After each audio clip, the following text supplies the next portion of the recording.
radical. São muitos aspectos para avaliar a questão da saída das cidades e eu quero me ater a pelo menos dois deles. O primeiro deles tem a ver com a imoralidade.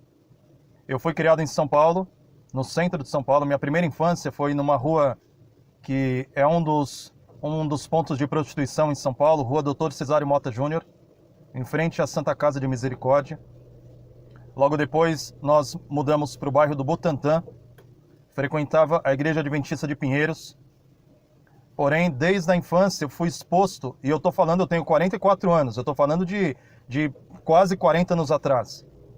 Eu fui exposto, vivendo em São Paulo, que é uma grande cidade, a todo tipo de imoralidade que você possa imaginar. Eu saí de São Paulo com 30 anos de idade quando nasceu nossa primeira filha. E aí parece que deu um estalo e eu entendi que não era o local para criar os nossos filhos. Porque eu ia no mercado, eu tinha um apartamento na Avenida Rio Branco, eu ia no carrinho, levando minha filha no carrinho com a minha esposa, e você estava na fila do banco e na fila do mercado, ou num estabelecimento qualquer, e, enfim, a cultura de promiscuidade, de decadência moral, ela impera em São Paulo, não só São Paulo, mas outras grandes cidades. Eu conheço praticamente todas as grandes cidades do sudeste e sul do país.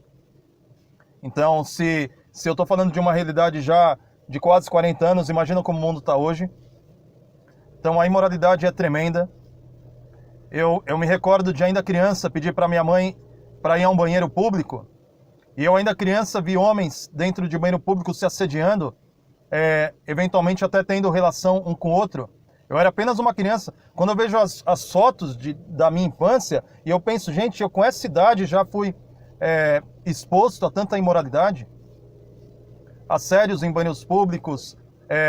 Sabe o que é pegar um... Eu não sei se os palestrantes moram em cidades grandes, eu não conheço a história deles, mas eu posso falar como alguém que foi criado numa cidade grande.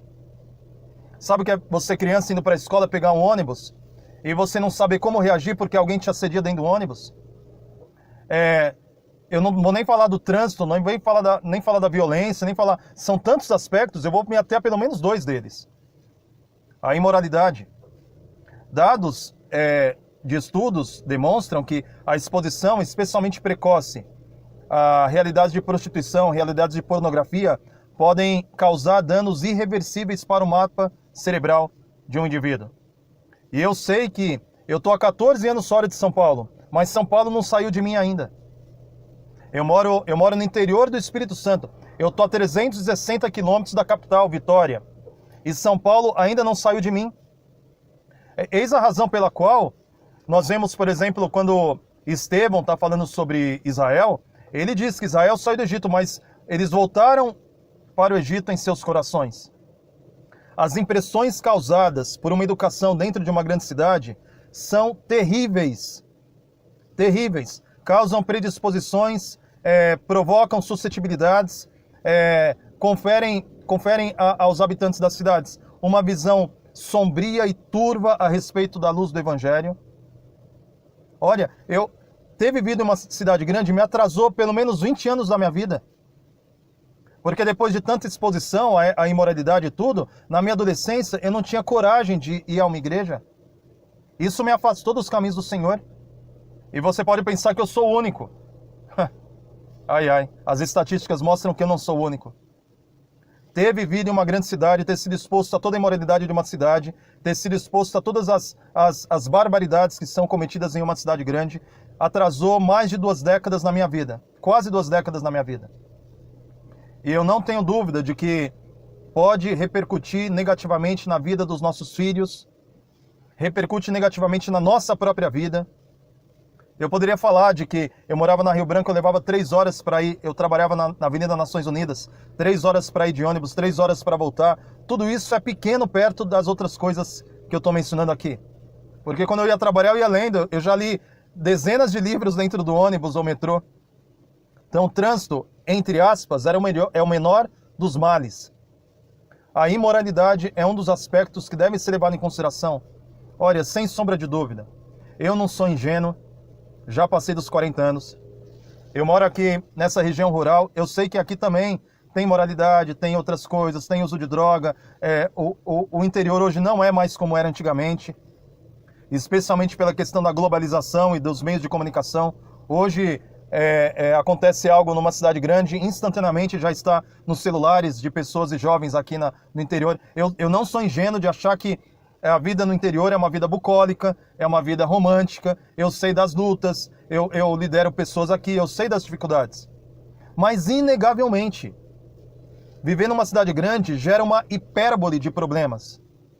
Cria dificuldades que podem colocar em risco a vida, especialmente dos mais jovens. As comodidades, os entretenimentos, as influências. Eu tinha 8 anos de idade a primeira vez que me ofereceram droga.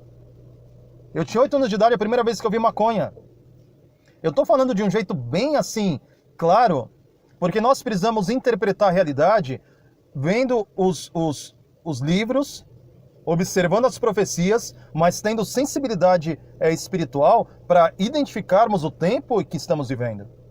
Eu estive em São Paulo nas últimas férias, no começo do ano. E a cidade não melhorou de 14 anos para cá.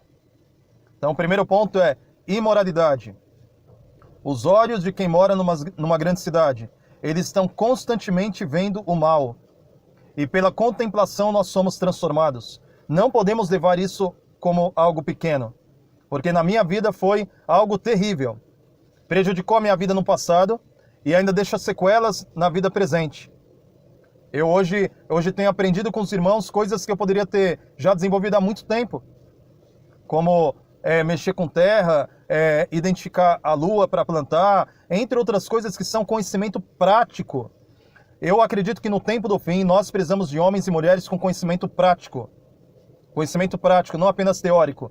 E a vida no campo, ela proporciona para o povo de Deus, ela proporciona essa possibilidade de unir teoria com prática, que é algo que tanto nos falta. Para a gente não ter só a mãozinha de bebê, uma mãozinha fininha de bebê, mas ter uma mão calejada, uma fé firme e os olhos voltados para o céu. Eu quero deixar aí uma lição de casa para você. Digita aí no Google, Vida no Campo, e tem um capítulo aqui, o capítulo 8, que parece que é uma espécie de resumo. Vai falar sobre a questão da impiedade e corrupção crescendo nas cidades, a ponto da própria atmosfera das cidades parecer poluída. Isso foi escrito em 1907. Será que o mundo mudou de lá para cá para melhor? Tempos tempestuosos à nossa frente. Nos dias de hoje podemos calcular aí a questão do impacto social sobre desemprego, dificuldade de trabalho, entre outras coisas.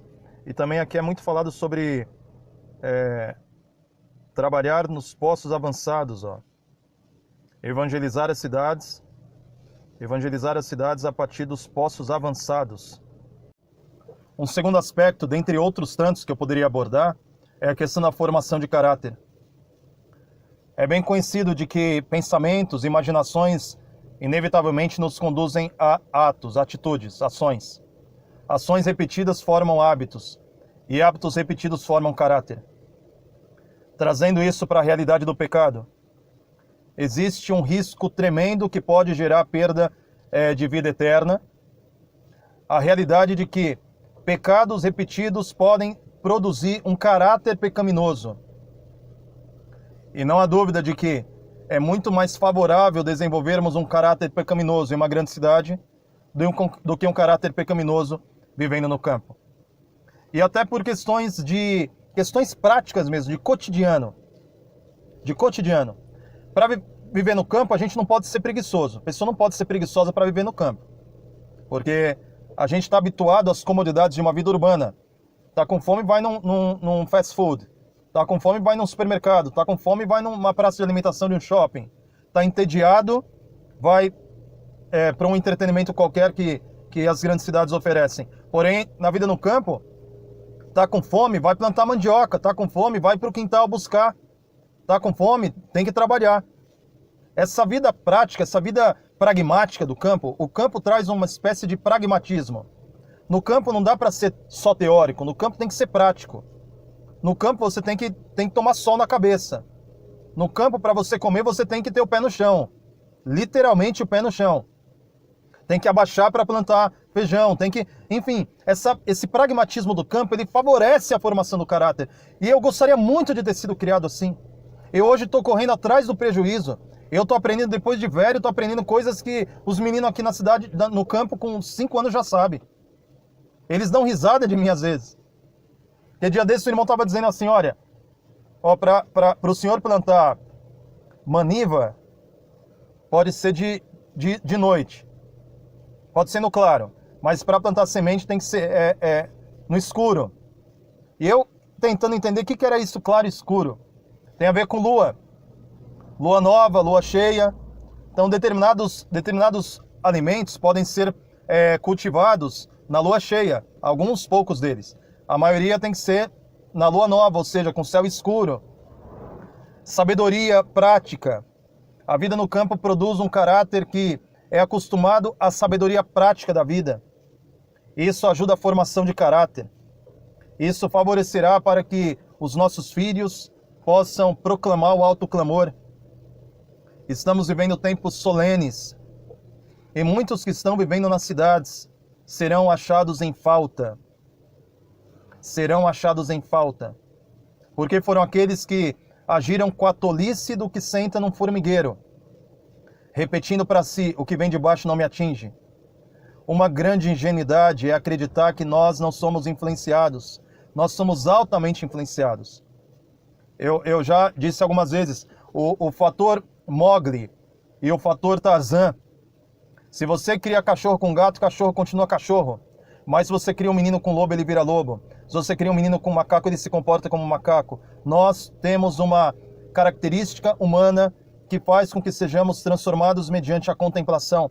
E viver numa grande cidade favorece a produção de um caráter pecaminoso.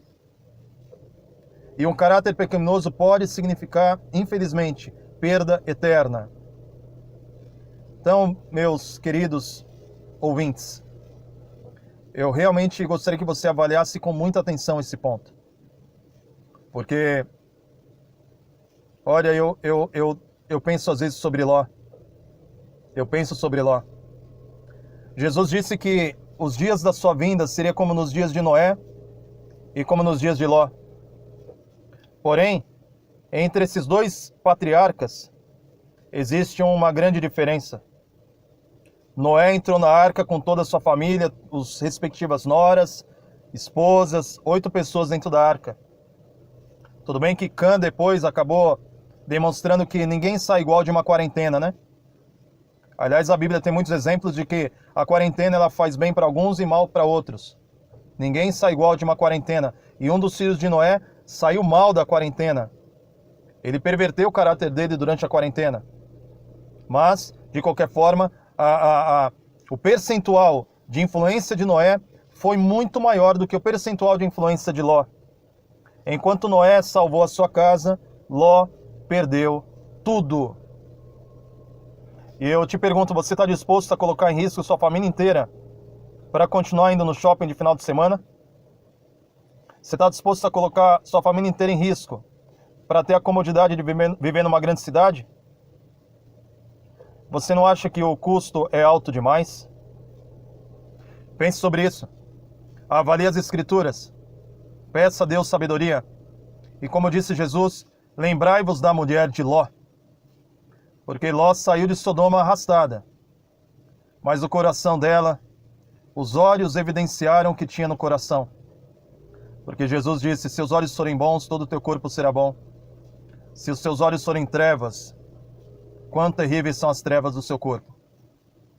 E quando a mulher de Ló olhou para trás, ela evidenciou o coração dela. Querido, se eu pudesse te dar um conselho, sai da cidade enquanto é tempo.